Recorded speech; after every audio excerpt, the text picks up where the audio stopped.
எங்க வார்டுல நீங்கள் இது என்ன இந்த தூய்மை பணிகளை குறித்த ஒலிப்பான்களை பயன்படுத்துங்கள். ஆமா, ஒலிப்பான். இதெல்லாம் கேட்கிற மக்கள் திமுகவை ஒலிப்பான், பாசிச ஆட்சி ஒலிப்பான், அராஜகத்தை ஒலிப்பான், அதர்மத்தை ஒலிப்பாட்டாங்க. சிவகங்கைன்னு ஒரு ஊர்ல திமுக கவுன்சிலர் ஒருத்தர் காலையில தூய்மை தேவதைகள் வருவாங்க பாருங்க, அந்த தூய்மை பணியாளர்களை நிறுத்தி வகுப்பு எடுத்திருக்காரு.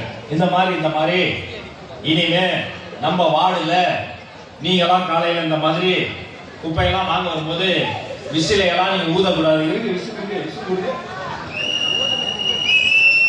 அவர் கவுன்சிலர், ஆளுங்கட்சி கவுன்சிலர், சாதாரண பாமர தூய்மை தேவதைகள்.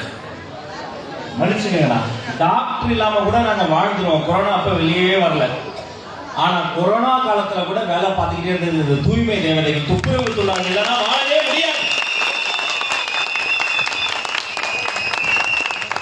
அவங்க கையில இருந்த தம்மா துண்டு விசில், இத வாங்கி இனிமே எங்க வார்டுல வரும்போது நீங்க விசில் ஊதக்கூடாது.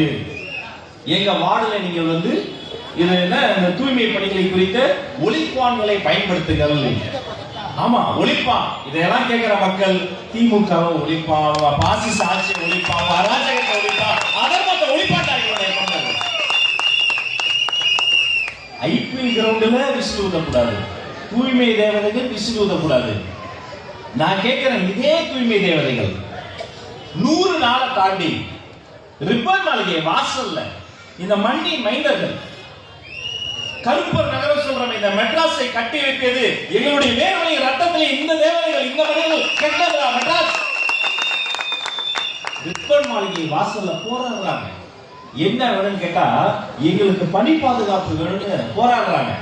மினிஸ்டர் என்ன பண்ணாரு, போராடினவங்களுக்கு பணி பாதுகாப்பு தருவான்னு பார்த்தா ரிப்பன் பில்டிங்க்கு பாதுகாப்பு கொடுத்துட்டு இருக்காரு.